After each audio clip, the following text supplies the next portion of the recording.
Class का जिसका नाम है इम्प्रूवमेंट इन फूड रिसोर्सेज। जो बच्चे हिंदी मीडियम के हैं उनके लिए तो बहुत ही ज़्यादा कंफर्टेबल रहेगा, लेकिन जो इंग्लिश मीडियम के हैं वो हम दोनों लैंग्वेज को यूज करके पढ़ेंगे ताकि उनको भी समझ आ जाए। ठीक है, so we are talking here about food resources. Why food is necessary? Because all need food, every organism including human being, plants, everyone. Okay, so food supplies जो होती हैं जिसमें protein, carbohydrate, fat, vitamins, minerals सब कुछ होता है which we require for our body development, for our growth and for maintaining our health. So these are very important component of our food. Both plant and animal are major source of food for us. हम क्या करते हैं, दोनों चीज़ों को खाते हैं, plants को भी खाते हैं, एनिमल्स को भी खाते हैं, तो हमारे major source can say both are important for us. We obtain most of these food from agriculture and animal husbandry. In this chapter we will discuss about animal husbandry and agriculture. Read in newspaper that efforts are always being made to improve production from agriculture and animal husbandry. Improvement की ज़रूरत क्यों होती है, हम newspaper में पढ़ते हैं, क्यों करते हैं वो लोग? Because we can't make do with the current level of production. हमें हमारी जो बढ़ रही है पॉपुलेशन, हम उस पॉपुलेशन को चलाने के लिए जो हमारी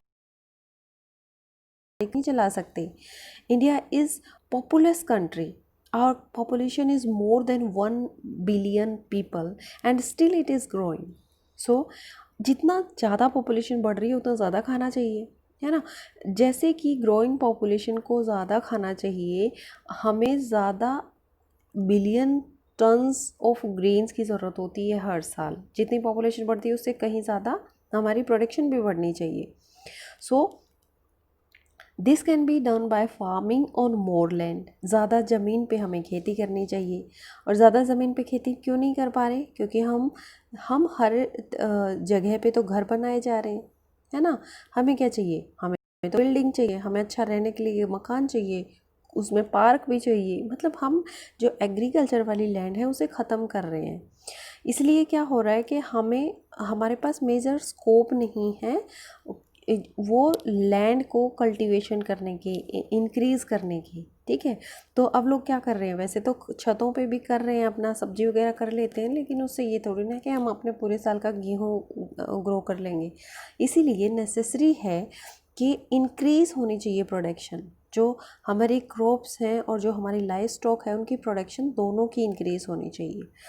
Efforts to meet the food demand by increasing food production have led to some success so far. कुछ ऐसा हुआ है कि हमें सक्सेस मिली कि इंक्रीज़ की है प्रोडक्शन फूड की भी, लाइफ स्टॉक की भी. We have had the green revolution. हमने ग्रीन रिवॉल्यूशन किया है जिसने कंट्रीब्यूट किया है फूड ग्रीन प्रोडक्शन में. So it means green revolution is related to green production directly.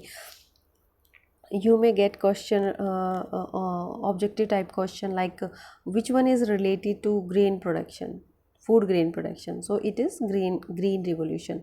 And when they will ask about the other revolution like white revolution, then it is directly related to availability of milk or increased milk production. It is related to increased milk production, you can say. जो white है वो milk से related है, जो green है वो food grain से related है. However those revolutions means that our natural resources are getting used more intensively. जब हम ज़्यादा प्रोडक्शन कर रहे हैं, नेचुरल रिसोर्सेज को भी तो हम ख़त्म कर रहे हैं. जैसे हम पानी को ज़्यादा यूटिलाइज़ कर रहे हैं, है ना, और हम उस लैंड को, एग्रीकल्चरल लैंड को भी हम उसमें से मिनरल न्यूट्रिएंट्स ले रहे हैं, तो हम खर्च कर रहे हैं. As a result there are more chances of causing damage to our natural resources to the point of destroying their balance completely. हम इसकी वजह से क्या कर रहे हैं, बैलेंस को ख़त्म कर रहे हैं. therefore it is important that we should increase food production without degrading our environment and disturbing the balance maintaining it. हमें उस बैलेंस को भी ख़त्म नहीं करना है जिससे हमारा एनवायरनमेंट बना है, जिससे हम अपना खाना बनाने के लिए, सिर्फ अपने खाने के लिए हम ऐसा नहीं कर सकते कि हम नेचर की चीज़ों को ख़राब कर रहे हैं. ठीक है। Hence there is a need for sustainable practices in agriculture and animal husbandry, sustainable practice होनी चाहिए, ठीक है। Also simply increase grain production for storage in warehouses can not solve the problem of malnutrition and hunger. और ये भी ज़रूरी है कि जो हम जो वेयर हाउस, जो गोदाम होते हैं, वेयर हाउस मीन्स क्या होता है, जो गोदाम होते हैं, ग्रेन प्रोडक्शन को प्रोड्यूस करना और उनको सिर्फ गोदाम में स्टोर करने से हमारी समस्याएं ख़त्म नहीं हो जाती। जो हमारे देश में माल न्यूट्रिशन है, जो कमी है खाने की, जो हंगर है, भूख है, वो ख़त्म नहीं हो जाती। People should have money to purchase food, लोगों के पास पैसा होना चाहिए। आप छोटे बच्चे हो, आप समझ सकते हो, जब आप हायर क्लासेस में जाओगे तो आपको पता होगा कि आपको करना क्या है। इसलिए ये एनसीईआरटी की बुक्स बहुत अच्छी होती हैं, इनमें डिटेल में बताया होता है सब कुछ। डायरेक्टली मैं क्वेश्चन आंसर भी करवा सकती थी, लेकिन मुझे लगा कि एक बार आप क्वेश्चन पढ़ते पढ़ते जब कभी इसको वीडियो को देखोगे तो आपको लगेगा कि हाँ क्या लिखा हुआ है, क्यों लिखा हुआ है। Food security depend on both availability of food and access to it. Food security कब होती है? एक तो खाना होना चाहिए, पैदावार होनी चाहिए खाने की, दूसरा हम उसे ले सकें, हम उसके पास पहुंच सकें, तब ये फूड सिक्योरिटी होती है। Majority of our population depend on agriculture for their livelihood. Getting my point that most of the population depend on agriculture. Okay, increasing the increasing the income of people working in agriculture is therefore necessary to combat the problem of hunger। देखिए, जो लोग agriculture में काम कर रहे हैं उनकी income भी अच्छी होनी चाहिए, उनको गवर्नमेंट को सपोर्ट करना चाहिए, ताकि जो प्रॉब्लम है हंगर की, जो भूख है, युद्ध है, वो ख़त्म हो जाना चाहिए, ठीक है। तो हम लोगों को सोचना चाहिए कि फार्मर्स के लिए क्या किया जाना चाहिए। आप पढ़े लिखे हो, बच्चे पढ़ रहे हो, आपको समझ आ जाएगी कि क्या प्रॉब्लम आती है, क्या परेशानियाँ आती हैं। Scientific management practices should be undertaken to obtain high yield for farmers. जो साइंटिफिक मैनेजमेंट प्रैक्टिसेस होती हैं, साइंटिस्ट ने इतने सारे तरीके इवॉल्व किए हैं कि उनको लगाया जाना चाहिए, वो काम में इस्तेमाल में ली जानी चाहिए, ताकि हायर यील्ड उन्हें मिल सके। फॉर सस्टेन्ड लाइवलीहुड, जो हमारी ज़िंदगी है उसको चलाने के लिए one should undertake mixed farming, intercropping and integrated farming. हम इनको डिटेल में पढ़ेंगे कि ये क्या होते हैं, और मैं इस पर आज ही फार्मिंग क्या होती है, इंटरक्रॉपिंग क्या होती है, इंटीग्रेटेड फार्मिंग प्रैक्टिसेस क्या होती हैं। जैसे combine agriculture with livestock, poultry, fisheries and beekeeping, ठीक है। इसके साथ ही मैं बता रही हूँ आपको कि जो मिक्स्ड फार्मिंग होती है उसमें 2 या 2 से ज़्यादा क्रॉप्स को एक साथ ग्रो किया जाता है, और उसमें मिक्स्ड फार्मिंग में क्रॉप और लाइव स्टॉक जो है, जैसे पशुओं का पालना होता है। देखिए, मिक्स्ड फार्मिंग और मिक्स्ड क्रॉपिंग दोनों अलग टर्म है, ठीक है। यहाँ पे एक बार हम मिक्स्ड फार्मिंग क्या होता है, जिसमें हम दोनों चीज़ों को, जानवरों को और क्रॉप्स को एक साथ ग्रो करते हैं, ठीक है, रियरिंग करते हैं एनिमल्स की, साथ में क्रॉप को प्रोडक्शन भी करते हैं। मिक्स्ड क्रॉपिंग में क्या होता है, सेम लैंड होती है, जो क्रॉपिंग में है सेम लैंड हो गई और उसमें 2 से ज़्यादा हम क्रॉप ग्रो कर रहे हैं, ठीक है। इंटर क्रॉपिंग में क्या होता है, एक पैटर्न होता है। इंटर क्रॉपिंग में एक डेफिनेट पैटर्न होता है, जिसमें एक रो में ये वाली क्रॉप है, दूसरी में अलग है, तीसरी में वही सेम हो सकती है, फोर्थ में ऐसे पैटर्न है एक इनका फिक्स, ठीक है। और क्रॉप रोटेशन भी हो सकता है, जिसमें हम डिफरेंट क्रॉप्स को प्री प्लान्ड सक्सेशन में ग्रो करते हैं। हमें पता होता है कि अब बाद में करेंगे, ठीक है, तो उसका पैटर्न अलग होता है। द क्वेश्चन दस बिकम, एक क्वेश्चन बनता है कि how do we increase the yield of crops and livestocks, हम किस तरह से हम इंक्रीज कर सकते हैं, ठीक है। रेयरिंग करना नहीं चाहते लोग, एनिमल्स को पालना नहीं चाहते हैं, लेकिन उसमें परेशानी क्या आती है, अगर हम उसको समझते हैं तो कुछ हद तक हम हेल्प कर सकते हैं फार्मर्स की, ठीक है। जो हमारे क्रॉप हैं उनकी इम्प्रूवमेंट किस तरह से हो सकती है, चलिए शुरू करते हैं।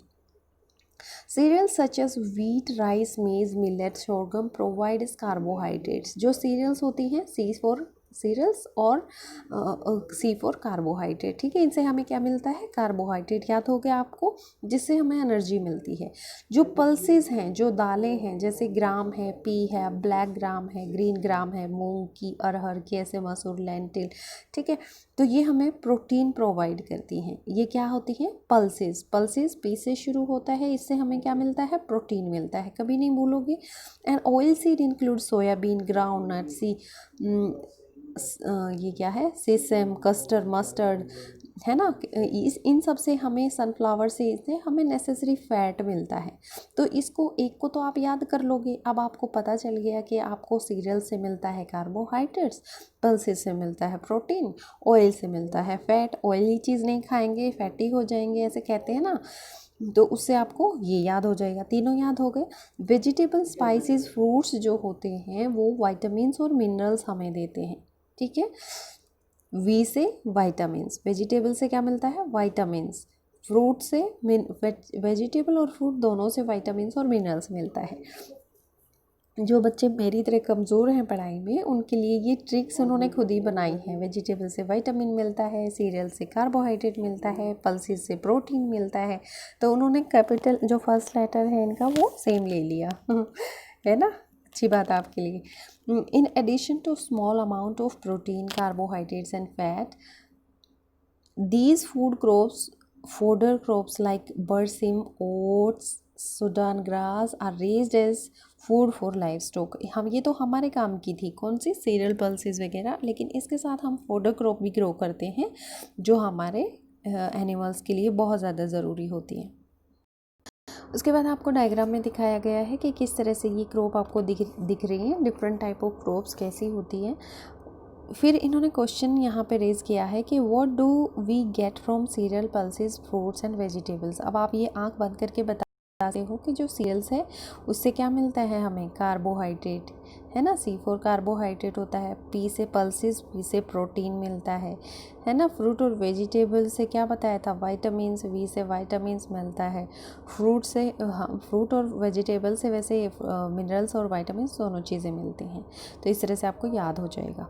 Different crop require different climatic condition, temperature, photo period for their growth है, completion of the life cycle. हर एक क्रॉप की लाइफ साइकिल अलग होती है, सबको अलग से टेम्परेचर कंडीशंस चाहिए, सबको अलग से फोटो पीरियड चाहिए अपनी ग्रोथ को कंप्लीट करने के लिए, अपनी लाइफ साइकिल को पूरा करने के लिए।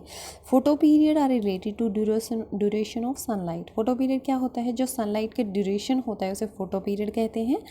Growth of plant and flowering are different on sunlight.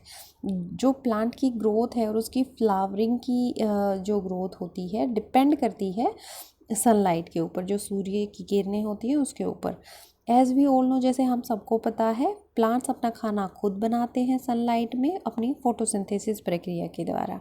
ठीक है, फोटोसिंथेसिस प्रोसेस होती है, उससे वो अपना खाना खुद बना लेते हैं।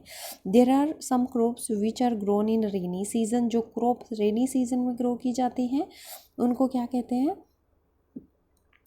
उनको कहते हैं खरीफ क्रॉप। ठीक है, जो actually June to October grow की जाती है।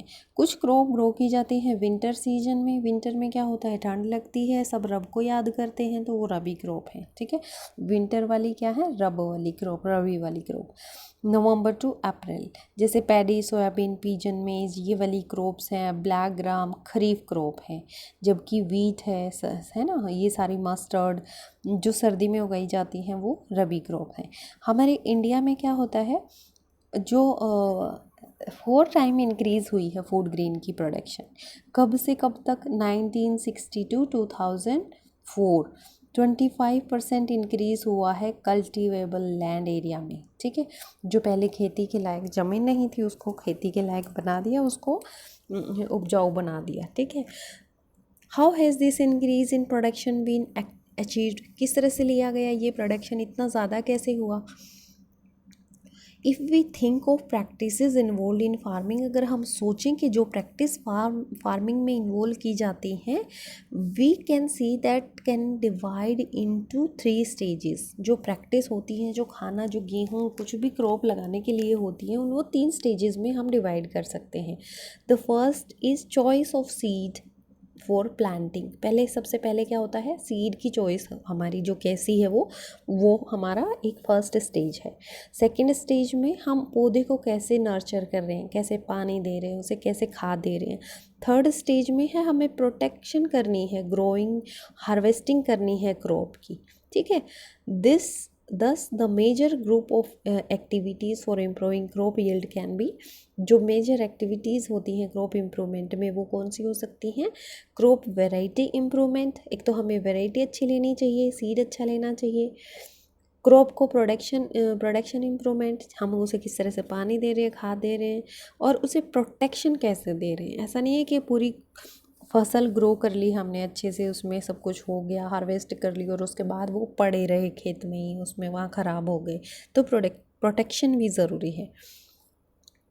क्रॉप वैरायटी इम्प्रूवमेंट क्या होता है। क्रॉप वैरायटी इम्प्रूवमेंट देखिए, ये अप्रोच डिपेंड करती है कि क्रॉप वैरायटी हम फाइंड करते हैं वो अच्छी यील्ड दे सके। यील्ड से मतलब जैसे हम गेहूं उगा रहे हैं तो हमें गेहूं के दाने ज़्यादा मिले, यील्ड वो होता है जो हमारे काम का होता है, ठीक है। वैसे खेत में जो भी चीज़ उगाई जाती है उसमें सब कुछ काम का होता है, लेकिन यील्ड का मतलब होता है उसकी पैदावार। वेराइटीज़ और जो स्ट्रेन्स होते हैं क्रॉप के, वो सिलेक्ट किए जाते हैं by breeding for several useful characteristics. कुछ ऐसे कैरेक्टर्स होते हैं जिसके लिए उनको सेलेक्ट किया जाता है, जैसे उसमें बीमारियां काम लगेंगी, और फर्टिलाइजर्स के लिए रिस्पॉन्स उसका कैसा है, जो हम खाद उसे देंगे उसका कैसा रिस्पॉन्स रहता है, उसकी यील्ड कैसी रहेगी, प्रोडक्ट क्वालिटी कैसी रहेगी। प्रोडक्ट क्वालिटी मतलब सपोज़ हम अगर गेहूँ उगा रहे हैं तो वो गेहूँ का के दाने का साइज़ कैसा रहेगा, ये होता है प्रोडक्ट, ठीक है। One way of incorporating desirable character into crop varieties by hybridisation. एक हाइब्रिडाइजेशन टेक्निक होती है जिसमें हम जो कैरेक्टर चाहते हैं वो उस क्रॉप में डाल सकते हैं। हाइब्रिडाइजेशन में क्या होता है, क्रॉसिंग करते हैं हम, जो डिसिमिलर प्लांट्स में भी हो सकती है। अब ये चीज़ आपको याद रखनी है, ठीक है। किस में हो सकती है हाइब्रिडाइजेशन, ये मल्टीपल चॉइस क्वेश्चन में आ सकता है, एग्जाम्स की तैयारी करेंगे। डिसिमिलर प्लांट्स में भी हो सकता है, ठीक है। द क्रॉसिंग में भी इंटरवैराइटल, ठीक है, ये याद रखना है आपने। डिफरेंट वेराइटीज़ के बीच में हो सकता है। इंटर स्पेसिफिक, दो डिफरेंट स्पीसीज़ के बीच में हो सकता है। और इंटर जेनेरिक, दो डिफरेंट जेनरा के बीच में भी हो सकता है। एक दूसरा तरीका है जीन उसमें इंट्रोड्यूस कर देते हैं, जिससे हमें डिज़ायरेबल कैरेक्टर मिलता है, जिससे हम हाइब्रिडाइजेशन की ज़रूरत नहीं पड़ती है, क्रॉस करवाने की ज़रूरत नहीं पड़ती, हम डायरेक्ट जीन को इन्वॉल्व कर देते हैं, उसमें जीन में इंसर्ट कर देते हैं। इसकी वजह से जेनेटिकली मॉडिफाइड क्रॉप हमें मिल जाती है। तो आपको एक और टर्म पता चल गई, GMO, जेनेटिकली मॉडिफाइड ऑर्गेनिज्म कह सकते हैं अगर वो जीव में है किसी में तो, और जेनेटिकली मॉडिफाइड क्रॉप कह सकते हैं अगर वो किसी क्रॉप में हुआ है तो हमने उसमें जीन इंसर्ट किया है। जो नई वेराइटीज़ जो हमें मिलती हैं, new varieties of crops to be accepted is necessary that the variety produce high yield under different conditions. जो भी हमें वैरायटी मिलती है वो ऐसी होनी चाहिए कि डिफरेंट कंडीशंस में वो यील्ड दे सके। ऐसा नहीं है कि यहाँ पे सपोज़ यूपी में कम यील्ड दे वो, या यूपी में ज़्यादा दे, राजस्थान में कम दे, हरियाणा में कम दे, पंजाब में ज़्यादा दे। तो ऐसे होनी चाहिए जो बहुत ज़्यादा डिफरेंट कंडीशंस में भी हाई यील्ड पैदा करे। This is found different areas that are found in different areas. Farmers would need to be provided with good quality seeds. Farmer को अच्छे सीड देने चाहिए of a particular variety, एक किसी वैरायटी के। the seeds should same variety के होने चाहिए और सेम कंडीशंस में जर्मिनेट कर जाने चाहिए, ग्रो कर जाने चाहिए। उनकी कंडीशंस जो है वो सेम होनी चाहिए, ठीक है। उसके बाद हमारा आता है कि जो कल्टीवेशन प्रैक्टिसेस होती हैं क्रॉप की, cultivation practices and crop yield are related to weather, soil quality and availability of water. जो हम कल्टीवेशन करते हैं वो सॉइल क्वालिटी, वेदर और वाटर की अवेलेबिलिटी की कितनी है इससे भी रिलेटेड होता है, ठीक है। जो वेदर कंडीशंस होती हैं जैसे ड्रॉट है, सूखा पड़ गया, फ्लड आ गया, ऐसी सिचुएशन में अनप्रिडिक्टेबल होती हैं जो सिचुएशन, वो वैरायटी डाइवर्स क्लाइमेटिक कंडीशंस के लिए यूज़फुल होनी चाहिए। ठीक है, अगर सूखा पड़ रहा है तो भी वो उसको मैनेज कर ले, क्रॉप वैरायटी ऐसी होनी चाहिए। Similar varieties tolerant to high soil salinity, जहाँ कहीं पे नमक की ज़्यादा अमाउंट होता है सॉइल में, उसे सॉइल सैलाइन सॉइल बोलते हैं, और वहाँ पे भी ऐसी वैरायटीज़ में पावर होनी चाहिए कि वो ग्रो कर जाए। ऐसी हमें डेवलप करनी चाहिए, और बहुत सारी वैरायटी डेवलप हो चुकी हैं। कुछ फैक्टर्स होते हैं जिसमें वैरायटी इम्प्रूवमेंट किया गया है, जैसे के लिए इम्प्रूवमेंट किया गया है to increase the productivity of crop per acre. ठीक है, एक क्रॉप की जो पर एकड़ इम्प्रूवमेंट है वो बढ़ाई गई है। क्वालिटी को इम्प्रूव किया है। क्वालिटी में क्या आता है कि वेरी करता है क्रॉप टू क्रॉप में क्वालिटी, जैसे बेकिंग क्वालिटी चाहिए हमें गेहूँ,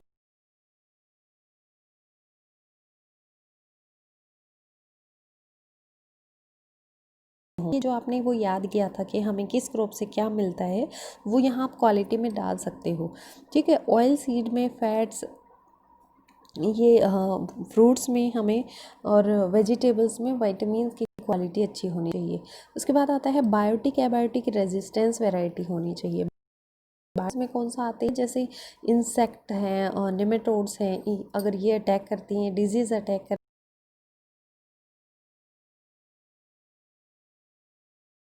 से लड़ सकती हैं वो वेराइटियाँ। तो उसके बाद आता है कि एबायोटिक। एबायोटिक में सैलिनिटी स्ट्रेस आ गया, ड्रॉट स्ट्रेस आ गया, वाटर लॉगिंग, जैसे पानी ज़्यादा बढ़ गया खेत में या फिर बाढ़ आ गई, इस तरह की कंडीशंस में भी अगर वो अच्छा परफॉर्म करती हैं तो वो रेजिस्टेंस कहलाती हैं। बायोटिक रेजिस्टेंस जो लड़ाई कर सके बीमारियों से, इंसेक्ट से, और एबायोटिक वो किसी जो आपदा आती हैं, जैसे ये बताया मैंने कोल्ड फ्रोट्स स्ट्रेसेस इस तरह की, तो इसमें एबायोटिक स्ट्रेस रेजिस्टेंस वैरायटी कहते हैं ऐसी को। ठीक है, these stress can improve crop production, अगर ये वो स्ट्रेसेस से कम्पीट कर सकती हैं, रेजिस्टेंस, वो अच्छी प्रोडक्शन भी देंगी ऑब्वियसली, है ना।